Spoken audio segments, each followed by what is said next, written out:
ಹಡ್ಪದ್ ಸಮಾಜದ ಅಭಿವೃದ್ಧಿ ನಿಗಮ ಮಂಡಳಿಗೆ ಮುಂಬರುವ ಬಜೆಟ್ ಮಂಡನೆಯಲ್ಲಿ 100 ಕೋಟಿ ಅನುದಾನ ಕೊಟ್ಟು ಸಮಾಜದ ಸರ್ವತೋಮುಖ ಏಳಿಗೆಯಾಗುವ ಸಲುವಾಗಿ ಅನುಕೂಲ ಮಾಡಬೇಕೆಂದು ಮತ್ತು ಸಮಾಜದ ಜನರು ಸತತವಾಗಿ ಹಗಲಿರುಳು ಎನ್ನದೆ ಮೇಲು ಕೀಳೆಂಬದೆ ಸರ್ವರಿಗೂ ಸಮಾನ ರೀತಿಯಲ್ಲಿ ಸೇವೆಯನ್ನು ಸಲ್ಲಿಸುತ್ತಾ ಬಂದಿರುತ್ತಾರೆ.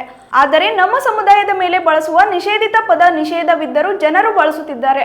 ಅಂತ ಜನರಿಗೆ ಕಾನೂನು ಪ್ರಕಾರ ಅಟ್ರಾಸಿಟಿ ಕಾಯ್ದೆಯನ್ನು ಸಮರ್ಪಕವಾಗಿ ಜಾರಿಗೆ ತರಬೇಕು ಹಾಗೂ ಅನೇಕ ಬೇಡಿಕೆ ಒತ್ತಾಯಿಸಿ ಕಲಬುರಗಿ ನಗರದ ಡಿಸಿ ಕಚೇರಿ ಮುಂದೆ ಅಖಿಲ ಕರ್ನಾಟಕ ಹಡ್ಪದ ಅಪ್ಪಣ್ಣ ಸಮಾಜ ಸೇವಾ ಸಂಘ ಕಲಬುರಗಿ ವತಿಯಿಂದ ಪ್ರತಿಭಟನೆ ಮಾಡಲಾಯಿತು.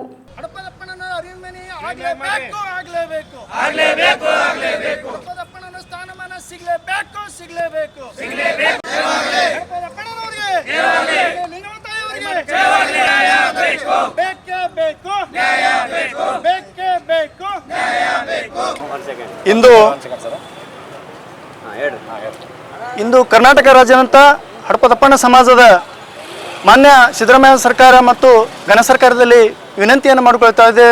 ಹಡ್ಪ ಸಮಾಜದ ಈ ಕರ್ನಾಟಕ ರಾಜ್ಯದಲ್ಲಿ 18ರಿಂದ 20 ಲಕ್ಷ ಜನಸಂಖ್ಯೆ ಉಳ್ತಕ್ಕಂಥ ಈ ಸಮಾಜ ಇದು ದಿನನಿತ್ಯ ಅನೇಕ ಶೋಷಿತ ಮತ್ತು ಅನೇಕ ಜಾತಿನಿಂದನೇ ಒಂದು ಅಟ್ರಾಸಿಟಿ ಕಾಯ್ದೆಯನ್ನು ತಂದು ಆ ಒಂದು ಜಾತಿನಿಂದನೇ ಇರ್ತಕ್ಕಂಥ ಒಂದು ಹಜಾಮ ಅಂತಕ್ಕಂಥ ಶಬ್ದದಿಂದ ಬಹಳ ಮನಸ್ಸಿಗೆ ಬೇಜಾರಾಗ್ತಕ್ಕಂಥ ಒಂದು ಶಬ್ದ ಆಗಿರ್ತಕ್ಕಂಥದ್ದು.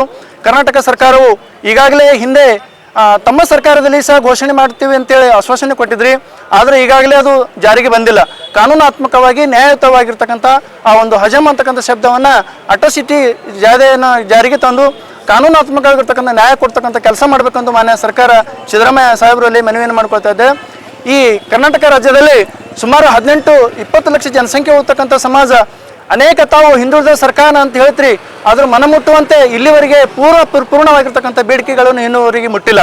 ಮಾನ್ಯ ಸರ್ಕಾರದಲ್ಲಿ ವಿನಂತಿಯನ್ನು ಮಾಡ್ಕೊಳ್ತಾ ಇದ್ದೆ. ಇಡೀ ಸಮಾಜ ವತಿಯಿಂದ ನಾವು ಕರ್ನಾಟಕ ರಾಜ್ಯದಲ್ಲಿ ಮೂಲೆಯಲ್ಲಿ ಅನೇಕ ಗ್ರಾಮೀಣ ಭಾಗದಲ್ಲಿ ಇನ್ನೂ ಸಹ ಸ್ಥಳಸ್ತರದಲ್ಲಿ ಇರ್ತಕ್ಕಂಥ ಮತ್ತು ಕೆಳವರ್ಗದಲ್ಲಿ ತಾವು ಗರೀಬಿ ರೇಖೆದಂತ ಹಿಂದುಳಿತಕ್ಕಂಥ ಈ ಸಮಾಜಕ್ಕೆ ಗ್ರಾಮೀಣ ಭಾಗದಲ್ಲಿ ಕುಟೀರ ನಿರ್ಮಿಸಿರ್ತಕ್ಕಂಥ ಕೆಲಸವನ್ನು ಸಹ ಮಾಡಿಕೊಡ್ಬೇಕಂತ ವಿನಂತಿ ಮಾಡ್ತಾ ಇದ್ದೇವೆ.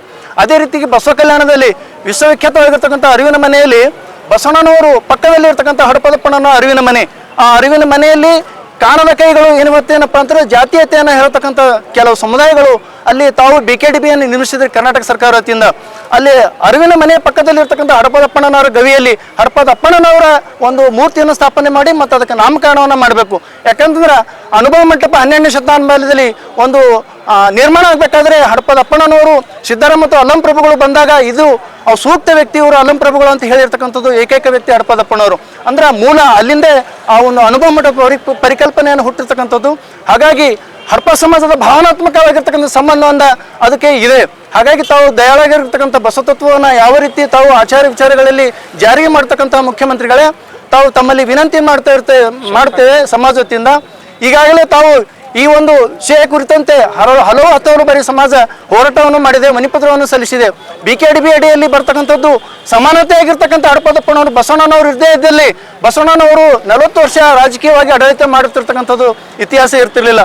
ಅವರ ಬೆನ್ನೆಲುಬಾಗಿ ಅವರ ನೆರವಾಗಿ ಅನೇಕ ಅವರು ಒಂದು 40 ವರ್ಷಗಳ 12ನೇ ಶತಮಾನದಲ್ಲಿ ಅನುಭವ ಮಂಟಪವನ್ನು ಜಾರಿಗೆ ತಂದು ಇವತ್ತು ವಿಖ್ಯಾತವಾಗಿರ್ತಕ್ಕಂಥ ಒಂದು ಹೆಸರನ್ನು ತರಬೇಕಾದ ಹಡಪದಪ್ಪಣ್ಣನವರು. ಹಾಗಾಗಿ ಅವರು ಅನುಭವ ಮಂಟಪದ ಪ್ರಧಾನ ಕಾರ್ಯದರ್ಶಿಗಳಾಗಿ ರಕ್ಷಕರಾಗಿ ಒಂದು ವಚನಗಳ ಸಂರಕ್ಷಣೆ ಮತ್ತು ಬಸವಣ್ಣನವರ ರಕ್ಷಣೆ ಮಾಡಿರ್ತಕ್ಕಂಥ ಇತಿಹಾಸ ಇದೆ. आज हड़पा चौरिक समाज से गुलबर्गा के DC ऑफिस के सामने हम प्रोटेस्ट कर रहे हैं. हमारा मांगे जो है 4-5 मांगे हैं. पिछले 2-3 महीने से पहले ये सिद्धरामैया सरकार एक डेवलपमेंट हड़पा समाज के डेवलपमेंट बोर्ड बनाए थे निगम मंडली. उसको जो है 100 करोड़ रुपए ये 2026 जो बजट में है, ये बजट में 100 करोड़ रुपए हमारा डेवलपमेंट के लिए, हमारा कम्युनिटी डेवलपमेंट के लिए 100 करोड़ रुपए देना है. और बसव कल्याण में हड़पदप्पण्णा अरविना गवी है, वहाँ पे क्या है बसव कल्याण प्राधिकार में उसको इंक्लूडिंग कर को डेवलप करना चाहिए.